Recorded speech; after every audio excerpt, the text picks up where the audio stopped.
इशारा दिया दासी महाराज को बुलवा लाओ।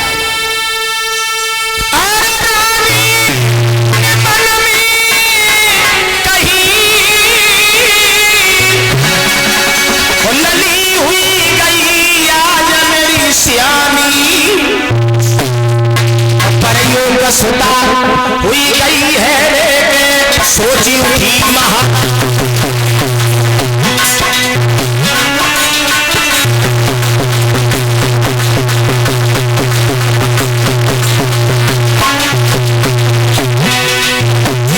परीक्षित जी महारानी ने दासी को बुलाया। दासी महाराज को बुलवा लाओ और दासी की कलाई पकड़ी।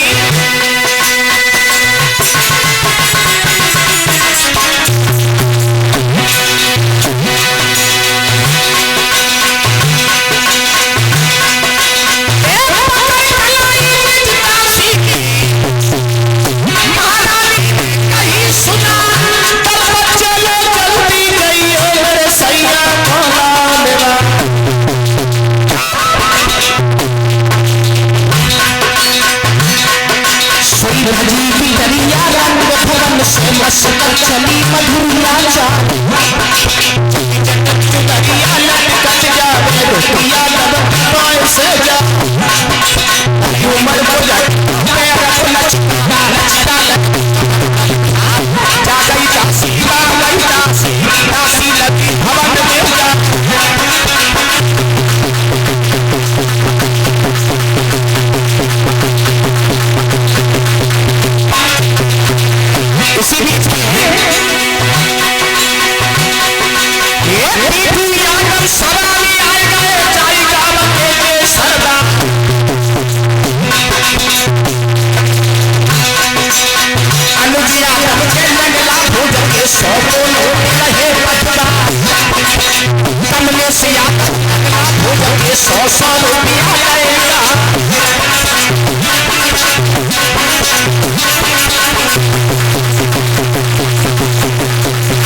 बुलवा लिया महारानी ने और उच्च आसन पर बैठा लिया। हाथ जोड़े और हाथ जोड़ करके महाराज भीष्मक से महारानी ने एक सवाल किया है। भगवान क्या हुआ? आज मैं अपने दिल की बात तुमसे कहने को जा रही हूँ। कौन सी बात है? अभी तो हम महलों से गई थी। इतनी जरूरी कोई बात है जो तुमने हमको बोला भैया? महारानी बोली महाराज तुम्हें नहीं मालूम घर में बिटिया जवान हो चुकी है। शादी कोई सुंदर सा लड़का निहार करके बेटी का विवाह कर दीजिएगा। भीष्मक कहने लगे देवी एक माँ होने के नाते अगर तुम्हें चिंता है तो पिता होने के नाते हमें भी चिंता है। महारानी बोली चिंता होती तो शादी हो जाती। अब तक भीष्मक बोले कोई बात नहीं महाराज दरबार में मैं जा रहा हूँ। आज बेटी रुक्मिणी की शादी की बातचीत होगी, दूसरा कोई काम नहीं होगा। तो महाराज भीष्मक परीक्षित जी गए दरबार में और दरबार में जाकर के महाराज भीष्मक ने ऐलान किया है। देखिए सभा में बैठे हुए हमारे सभी भाइयों, थोड़ी देर के लिए दरबार का काम सब बंद कर दिया जाए, ठीक है ना? तुम्हें मालूम है कि हमारे घर में हमारी बेटी जवान है, शादी के योग्य है, कोई सुंदर सा लड़का तुम्हारी नजर में हो, खड़े होकर के बताओ। एक बोला महाराज हमारी नजर में एक लड़का है, बहुत धनवान है, अगर आपकी आज्ञा हो तो मैं बता सकता हूं। भीष्मक बोले दिल खोल के बोलो। बोले महाराज कौरवपति दुर्योधन से शादी की जाए तो कैसा रहेगा? जो दुर्योधन का नाम लिया दूसरा खड़ा हो गया। मतलब घमंडी है, घमंडी बेईमान, सगे भाइयों का सगा नहीं हुआ, हमारी बहन रुक्मिणी के साथ में ये शादी कभी नहीं हो सकती। बैठ गया। एक ने गुड़ बताए, दूसरा अब गुड़ बताने में लग गया, तीसरा फिर खड़ा हो गया। महाराज बोलो हमारी नजर में एक लड़का और है। कहाँ का रहने वाला है? बोले महाराज मगध का राजा जरासंध कैसा रहेगा? बाने बात कहे ना पाई तो दूसरों फिर ठाड़ो हो। रुक जा बुड्ढा है, पागल हो क्या? रुक्मिणी के लिए उसके साथ शादी की जाएगी? बुद्धि खराब तुम्हारी। बैठ गया। परीक्षित जी कोई गुड़ बताता है और दूसरा उसके अवगुण बताने में लग जाता है। सुबह से शाम हो गई कि दरबारी बारी से और राजन के नाम बताने लगे।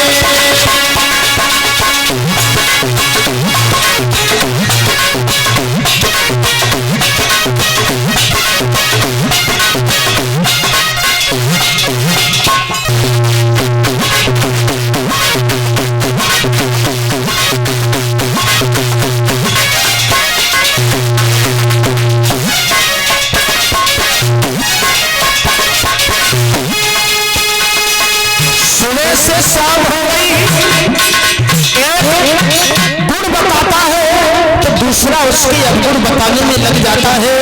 वाह भाई वाह, नतीजा ये हुआ।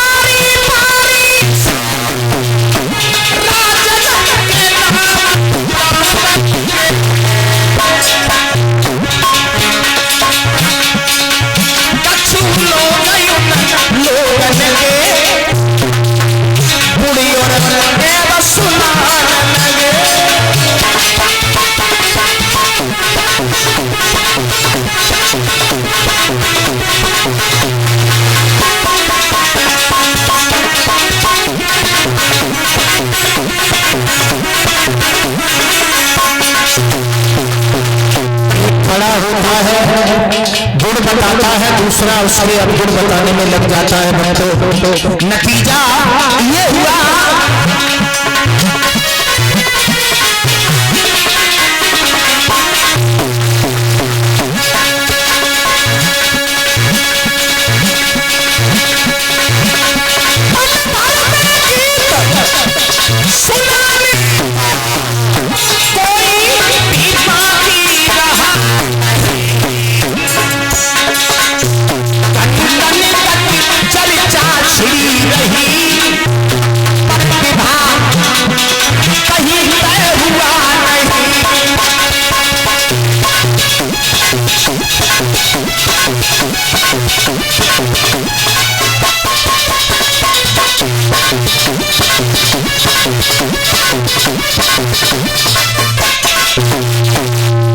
सुबह से शाम हो गई, विवाह कहीं तय नहीं हो पाया। परीक्षित जी महाराज भीष्मक का छोटा लड़का रुक्मेश खड़ा हो गया। पिताजी अगर मेरी बहन के लिए द्वारकाधीश भगवान कन्हैया दूल्हा बन के आए तो कैसा रहेगा? और जो कन्हैया का नाम सुना सारे सभा में तालियां बज गई। आप लोग भी ताली बजा दीजिए धीरे धीरे। हो गया फैसला। पंडित जी ना ये पंडित जी से खबर कर दो कंदरपुर नरेश अपनी बेटी रुक्मिणी का रिश्ता लेके आ रहे हैं।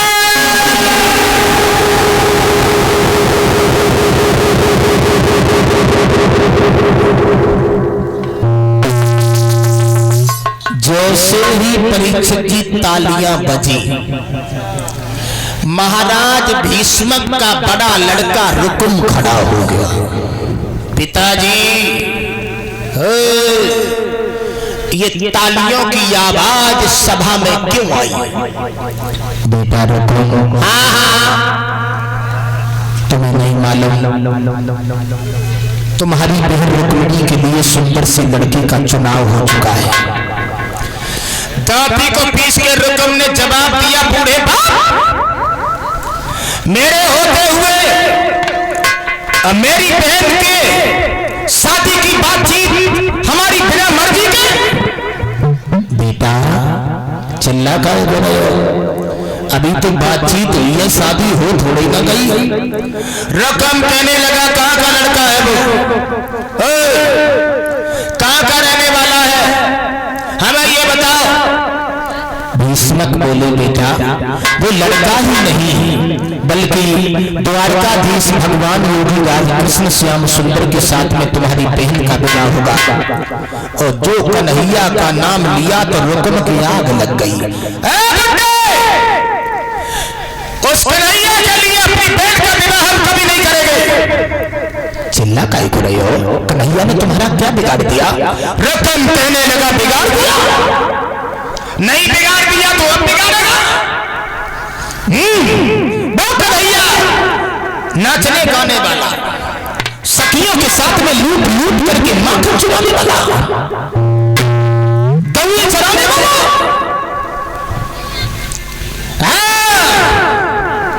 इस कन्हैया में एक खासियत है, बंसी बहुत अच्छी बजाता है। बस कन्हैया के लिए शादी नहीं होगी। भीष्मक कहने लगे, बेटा रुकुम, वो कन्हैया एक भगवान है, एक ईश्वर है।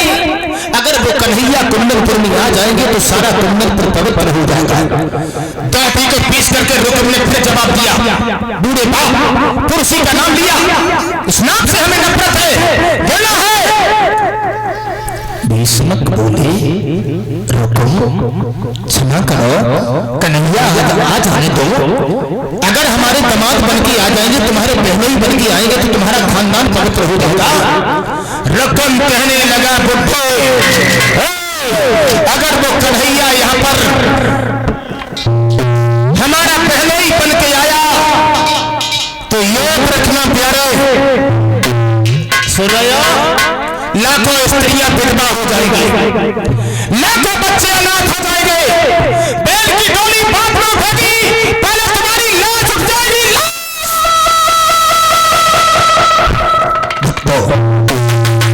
नतीजा ये हुआ,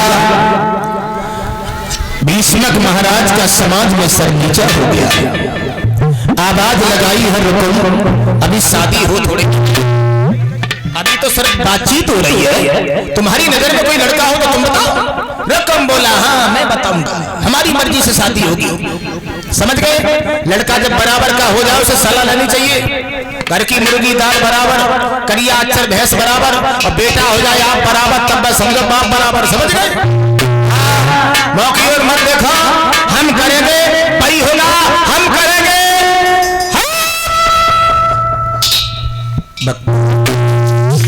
नतीजा ये हुआ, भीष्मक बोले कन्हैया से शादी करेंगे, रुकुम बोला शादी हम करेंगे। और किससे करेंगे? अपने साले शिशुपाल के साथ करेंगे। कैसी रही? ज्योति को जवाब दिया, कमी ये शब्द कहते हुए तेरे मुंह में कीड़ा नहीं पड़े? तेरी जबान खराब नहीं हुई? रुकुम बोला, चिल्लाओ नहीं पिताजी, शादी हम करेंगे और तुम्हारी मर्जी से नहीं करेंगे। हमारा साला है, पैसे वाला है, मत वाला है, बड़ा भोला भाला है। समझ गए? नाई पंडित जी को बुला लिया, पंडित जी ये लगन टीका हमारे साले के लिए ले जाओ, और मैं अपने साले के लिए एक खत लिख रहा हूं, सुनो।